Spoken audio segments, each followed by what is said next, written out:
Money is a byproduct of the value that you provide. It is not a byproduct of how hard you work.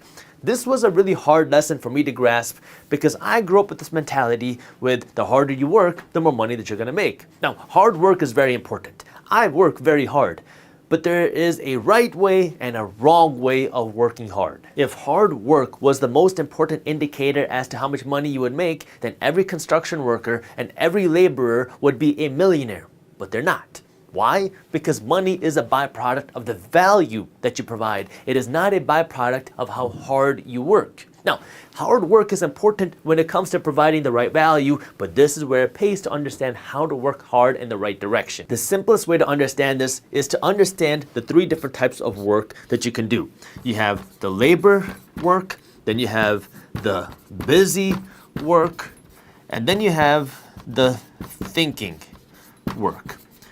Labor work is really what most people consider as hard work. You're going out and you're working at a construction site. You're going out and you're doing heavy things. You're lifting heavy things and you're moving things. You are breaking your back to do this type of labor work. This type of work is hard, but it also pays the least. Now, the more skilled you become here, the more money you can make. That's why you have specialized people in the construction industry that can make a whole lot of money. But if we're just talking about general labor, people who are picking things up and putting them down, it is a very hard job. It is a very physical intensive job, and you don't make a lot of money. Then we have more of the busy work. This is what a lot of people who graduate college are working as. You get your first or second job and you're working as a low-level associate for a lot of companies, and in this case you're doing a job that could really be automated, but companies really don't want to figure out how to do that. And either you're making phone calls, trying to get clients, you are a customer success manager, you are an analyst, and you're just reviewing Excel sheets, or you're making Excel sheets, but you're just doing a whole lot of busy work where every single day you're grinding. You were just hitting the books, you're hitting the papers, you're on the computer, working day after day after day, doing this type of busy work. You can make more money here than here, but the real money comes here in the thinking work. These are your executives in the company. Your executives in the company are not working every single day doing this type of busy work. They're not on Excel every single day trying to build spreadsheets and trying to build analysis and formulas. What they're doing is they're thinking, how do we allocate our capital? How can we come up with new business ideas? How can we invest in growth? How can we innovate for the future? This is the highest paid work, but physically, it is the least hard work. This is why you have to understand how money is a byproduct of value. Because now when you go to a restaurant and you buy a $100 dinner, what you're doing is you are giving the restaurant $100 because they gave you some sort of value. They gave you a nice meal, which in this case is worth $100. So you paid them $100 in exchange for the value that you provide. If you want to attract more money, because you and I can't actually make money, only banks can do that. But if you want to attract more money, then you have to provide more value. That means if you are the restaurant owner, maybe you have to provide another dessert, or you have to provide more food options. You provide better customer service, which allow you to now charge more money, which provide more value to the customer, and now the customer will be willing to pay you more money. The more value that you can provide that the marketplace needs, the more money that you will make. Because if you have some sort of value that the world really wants, the world wants whatever it is that you're providing, then you'll have a lot of people willing to pay you money for it. And if it's very valuable, then you'll have more people willing to pay you more money for it. This is why a doctor will earn more money than a cashier at McDonald's, because a doctor will provide more unique value that's needed by the marketplace than a cashier at McDonald's. Yeah, billions of people around the world that can run the cashier, but you don't have as many people that can be doctors and perform surgeries. And the people that earn more money than doctors are the people that own the hospitals. Every Indian parent right now is going to hate me for saying this, but the reality is this is where doctors are. Doctors are people that are doing busy work. Now, it's very important, and it's not the same thing every single day because you got to do a different surgery in every single person, but the reality is this is where doctors fall. The owners of hospitals are trying to think of how they can allocate capital. They're trying to figure out how to grow, how to attract more patients, how do we expand it to more hospitals, how do we expand it to more procedures.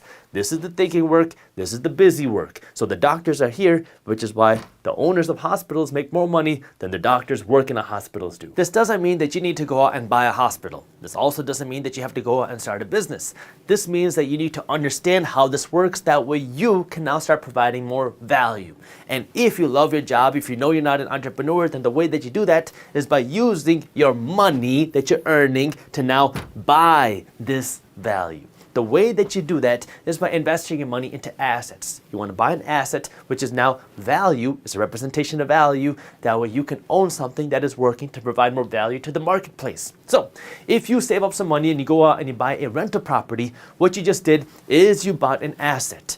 Now, in order for this asset to provide more value, the way you do that is now you turn this home that you just bought into a rental property. So you rent it out to somebody else, and now somebody else is going to live in your property that you own, and it's going to provide value. It's going to provide shelter. It's going to provide a home for them to live in, and in exchange for this asset providing value, the people that are living there are going to pay you rent every single month. So now you use your money to buy a value producing asset, and now you're getting paid every single month, right? Money is a byproduct of the value that you provide. Or you can invest your money into stocks. You invest your money into companies, because now you're investing your money into something that you believe in. If you go out and invest your money into Amazon, now again, not telling you what to do, just an example.